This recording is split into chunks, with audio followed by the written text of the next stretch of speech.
You know, that's where I first heard about it, when I was kind of like surfing through the net, and I noticed that somebody, you know, some fans were suggesting that I was right for the role of Freddy Krueger in the remake of Nightmare on Elm Street. I didn't even know they were remaking Nightmare on Elm Street.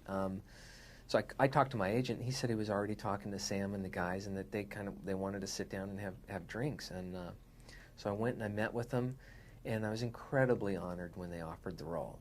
I mean, it's one of the most iconic characters on the planet. I haven't done a horror film, so I thought it would be a blast to kind of get to go and work in this genre, and to get to go and do a horror film for the first time and play, oh, Freddy Krueger. Sounded kind of cool.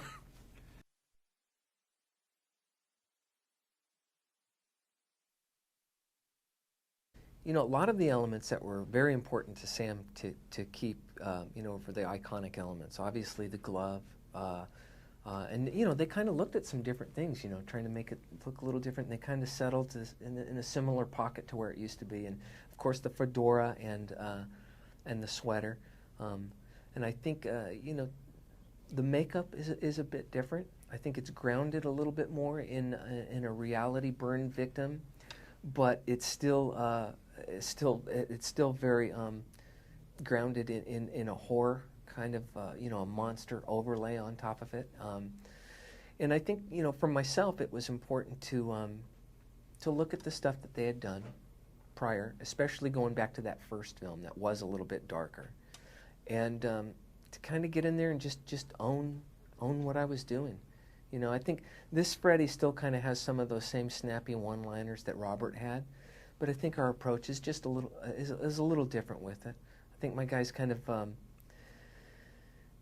I think he set out to take a little bit more revenge, to teach a little bit more, you know, these lessons to this group that he's you know, haunting, and I think he wants to seriously right the wrong.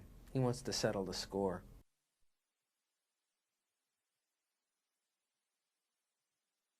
Yeah, you know, I kind of, when I first started down the road of you know, kind of doing the research and trying to get my head around Freddy Krueger, I started into this book of serial killers. I mean, there's like thousands in this book. It's a huge book.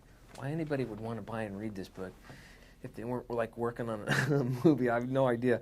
But early on, I realized I was going down the wrong road. Freddy Krueger is not a real person. He's not a human being, and he's a mythological boogeyman. And that's what I needed to embrace. That's when I really kind of started to realize that the whole horror genre, to me, kind of represents the campfire story, where it's not just being scared. It's the fun in being scared and the giggle that follows. You know, that's why we sit around and point those lights up and, you know, try to scare our kids with some story around this campfire out in the woods. And I think that's what going to a horror movie is all about. It's a great date movie. You know, you bring your girl, and you know, part of it's just a big act to scream and then grab your hand and giggle.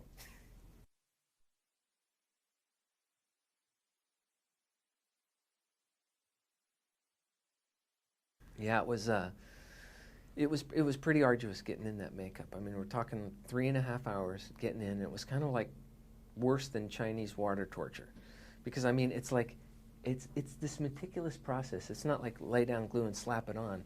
If they mess up, the thing's got to come off and new appliances have to go on. So I mean, it's just gingerly going down, and it takes 3.5 hours. Then I go work 13 hours, and then an hour getting out of the makeup. So it was pretty brutal.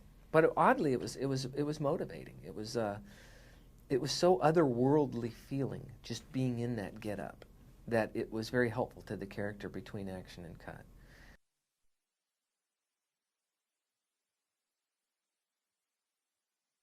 No, not really. I did, you know, we had been shooting for a week straight on this thing, and so I'd probably been in makeup that week, I don't know, 70 hours. And I remember that last night I took the makeup off, went home, finally went to bed, and as I was lying in bed, it felt like the makeup was still on. I had to like move my face and kind of keep touching my face, and it wasn't on. But it took me a while to fall asleep because I kept having this sensation that all of this stuff was still on my face. It was bizarre.